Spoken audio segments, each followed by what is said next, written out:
High everyone, আমি Swastika. Welcome back to my channel trendy এসেস। আশা করি আপনারা সবাই খুব ভালো আছেন, আমিও খুব ভালো আছি। আবার একটা ব্লগ নিয়ে আপনাদের কাছে হাজির হয়ে গেছি।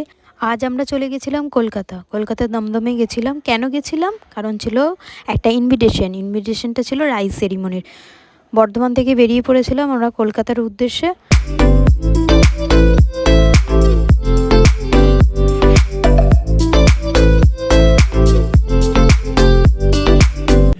আমাদের বেরোতে একটু লেট হয়ে গেছিলো, কেন সকালে অনেক কাজ ছিল, কাজগুলো মিটিয়ে তারপরে বেরিয়েছিলাম, তাই অলরেডি টাইম লেগে গেছিলো অনেকটাই। ওখানে গিয়ে যখন আমরা পৌঁছাই তখন বাজছিল 2:30টার মতো। এই যে দেখছেন, এলেই ছিল অন্নপ্রাশন, বেশ সুন্দর লাগছিল টোপর পরে। কিন্তু আমরা নিচে বেশিক্ষণ ওয়েট করতে পারিনি, কেন আমরা এমনিতেই লেট ছিলাম, তাই সোজা চলে আসি খাবারের জায়গাটা ছিল সেকেন্ড ফ্লোরে। বেশ সুন্দরভাবে ডেকোরেশন করা ছিল চারদিকটা। আমরা কিছুক্ষণ ওয়েট করেছিলাম, তারপরেই বসে যাওয়ার সাথে সাথে চলে এসেছিলো প্লেট, আর প্লেটের সাথে ছিল একটা মেনু কার্ড, আর তার সাথে ছিল টিস্যু পেপার। মেনু কার্ডটা খুব ভালো করে পড়ছিলাম, দেখছিলাম কী কী আছে আজকের মেনুতে।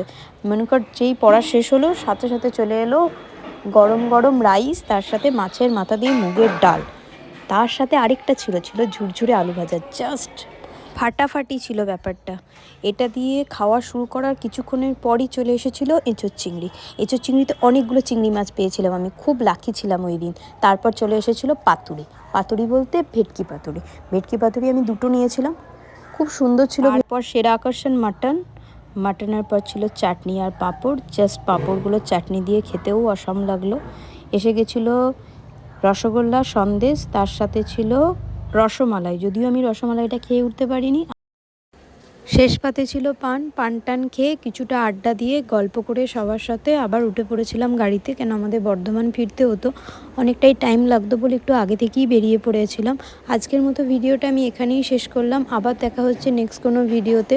সবাই ভালো থাকবেন, সুস্থ থাকবেন।